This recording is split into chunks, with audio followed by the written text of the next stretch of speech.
Oh no! Does this keep happening to you? Well, worry not, because in this guide you will learn the basics of playing Flee the Facility effectively, and lowering the amount of times you just walk into the beast's face. Welcome to the Facility Guide, the basics of survival. Now, for a short recap on what you actually need to do in this game. Hack computers, save survivors from becoming icicles, hack more computers, from the beast, abuse some vents, finish hacking those computers. Goodness team, why did it take that long? Toss a coin, open the right exit. Now you can flee the facility. Congratulations, you did it. And it only cost the death of 3 innocent survivors.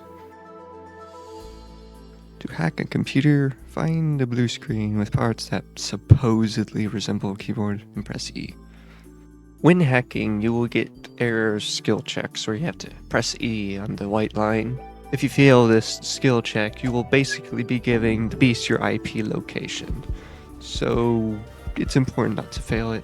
However, this can be bypassed by doing what I call fast hack.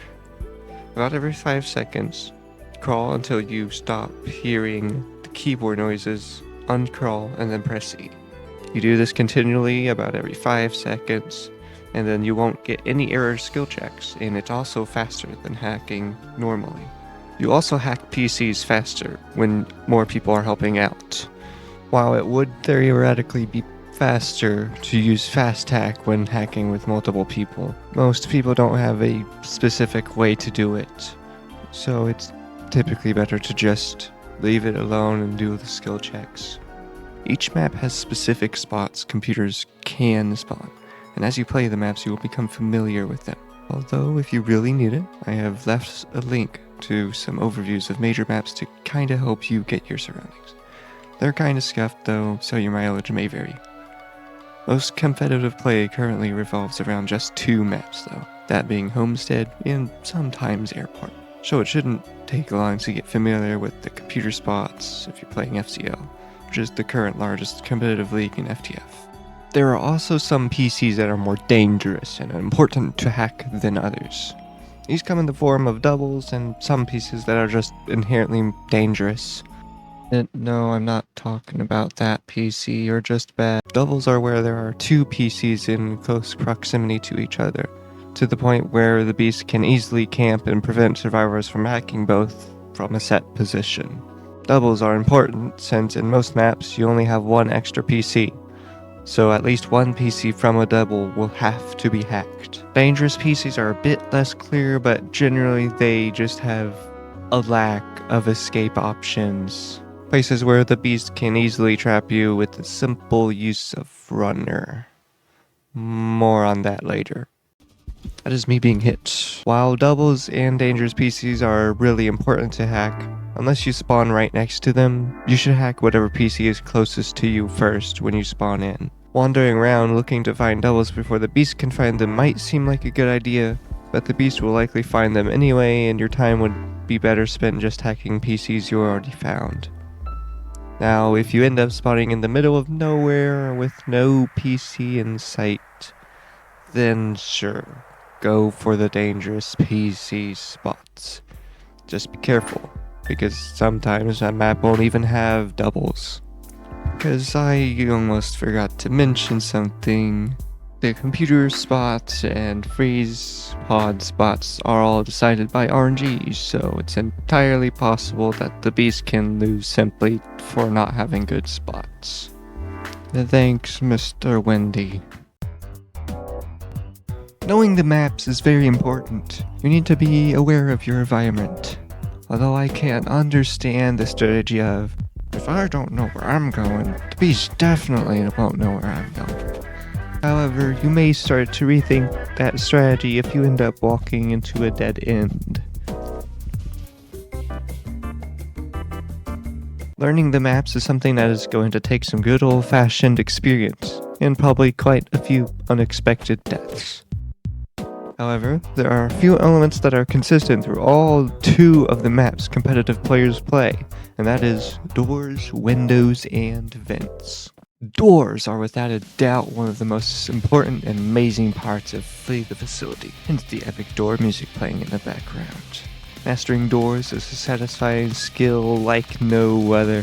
Now, unlike other inferior games, Flee the Facility's superior trademarked doors system functions a bit differently. It takes about 2 seconds for you to open a door, but it can be closed instantly. Essentially, you can cause a 2-second roadblock to any survivor by slamming the door shut, and a 1-second roadblock for the beast, because naturally the beast is more skillful at opening doors than you are, so ensure you aren't caught opening doors in front of the beast.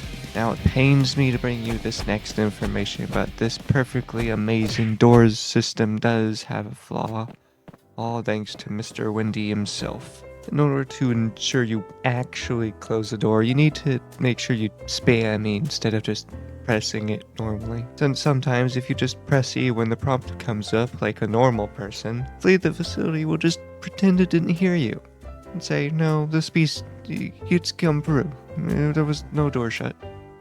You're dead now. You also need to walk away from a door for it to actually close after you spam E. Sometimes closing the door won't even do anything at all, and I just walk in. Apparently. Now, despite these issues, the door system still has a lot of depth and skill to it. While a closed door at the wrong time can be a lost opportunity to live, certain open doors can actually cause major disadvantages to the survivors. It is definitely worthwhile to spend time opening doors and preparing escape routes, even not just for you, but for your team as well. However, you have to be careful with what doors you decide to keep open and keep closed. In this clip, I opened this door just to be an extra escape route, but someone messes up the PC, so the beast now knows our IP location. And I tried to look around a little bit, but then the beast just appears there. And so we used the open door as a way to catch a survivor, but the beast gets broken, so no one has actually hit.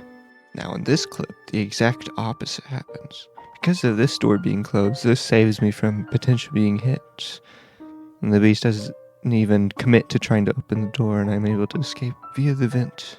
The door here is actually an example of a door that being closed gives an advantage to the survivors, since the vent is right next to it, which obviously the beast cannot go through.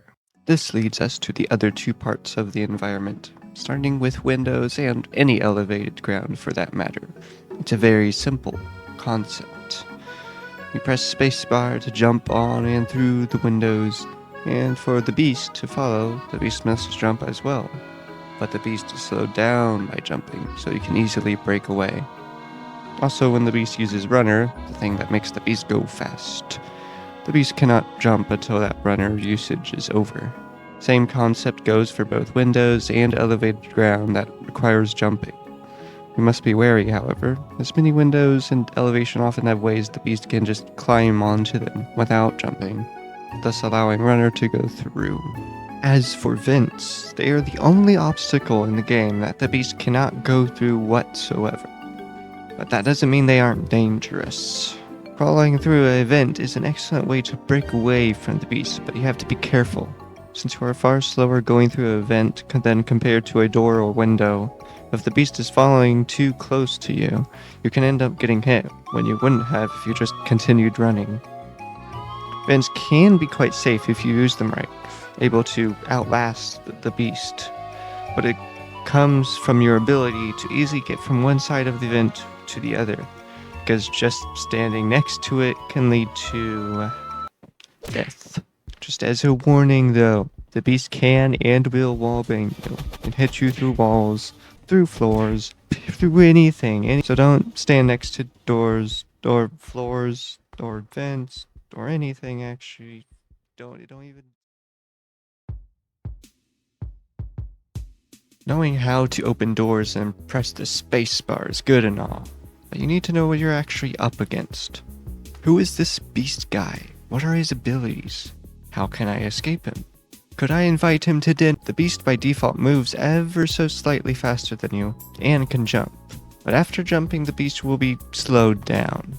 This means that jumping through windows, or even juking the beast by jumping on boxes and items, is an effective way to try and escape the beast if all other options are exhausted. And a big reason why juking and such is possible, like in that intro sequence, is because the beast is locked in first person, which can often result in a shocking lack of awareness. Now, if that was the end of the beast's strengths, good survivors would likely never be caught, but we've yet to touch the most powerful ability the beast has: Runner.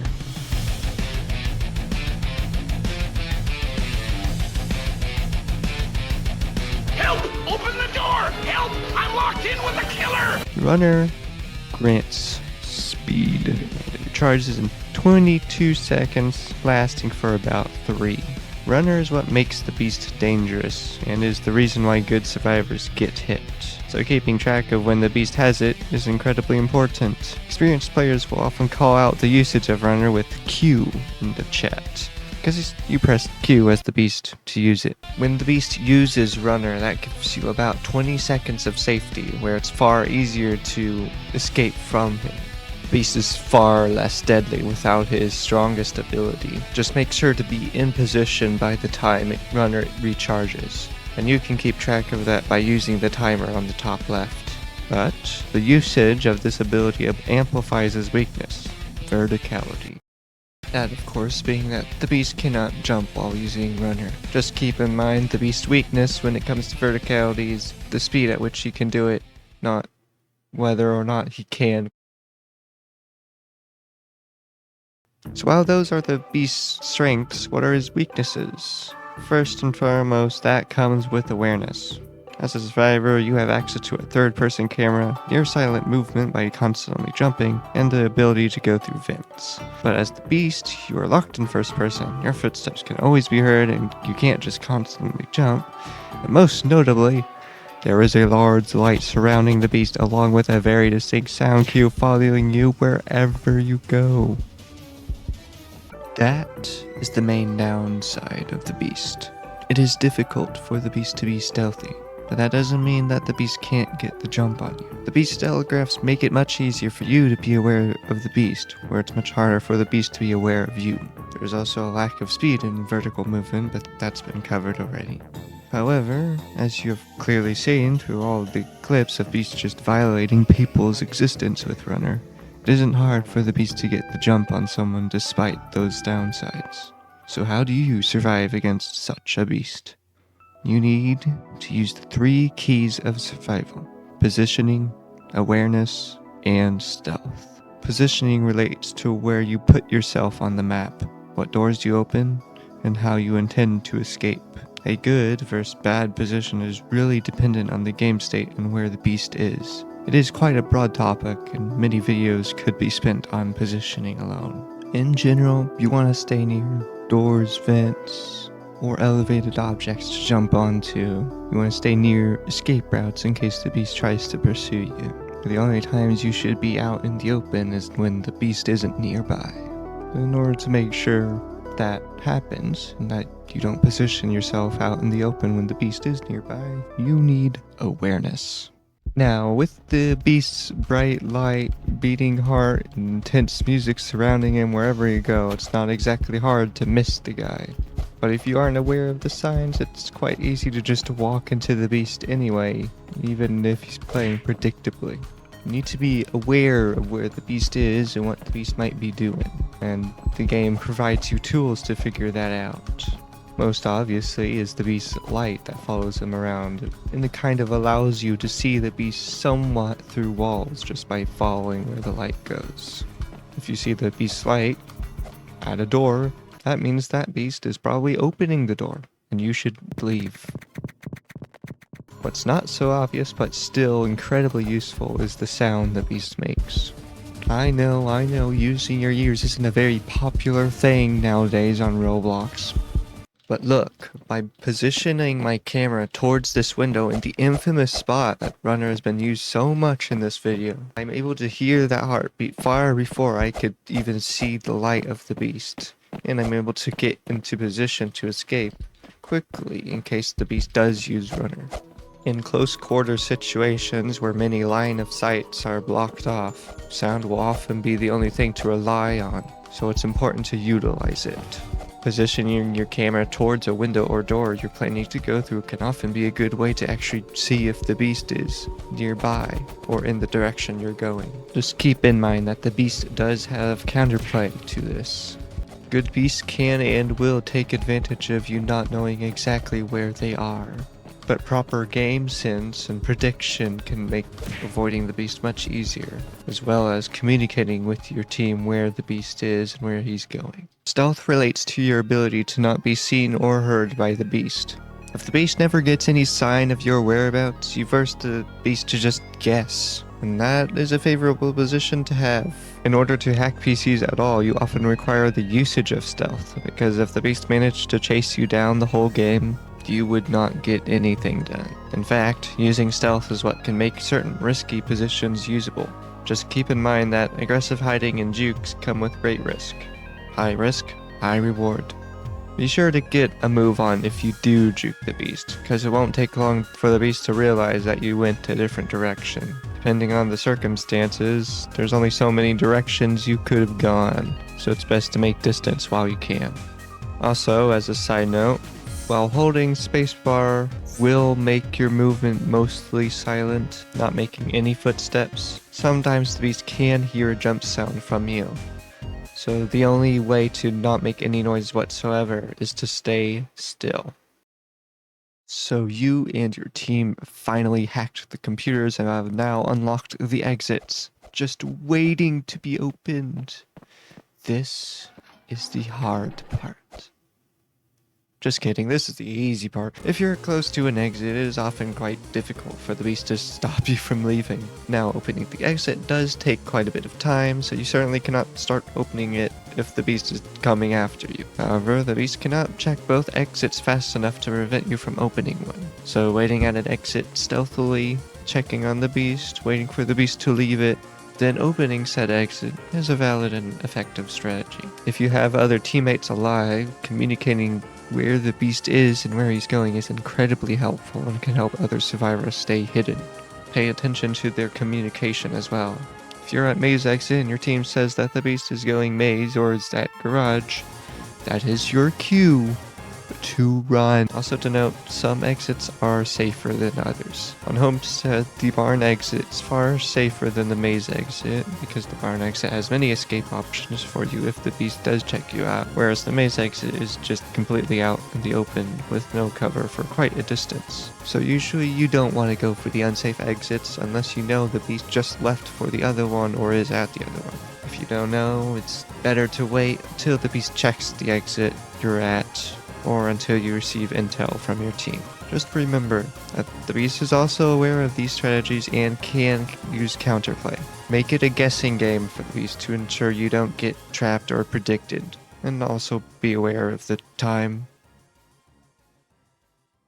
And that's about it. You fled the facility successfully. Hey, aren't you forgetting something? Like rescuing other survivors? Yes. And I'm not going to talk about it because that'll be a topic for another video. Okay, goodbye.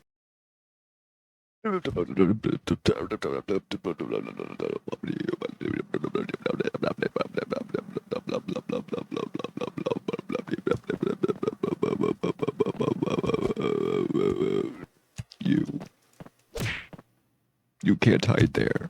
You're running. Oh, you closed the door on me.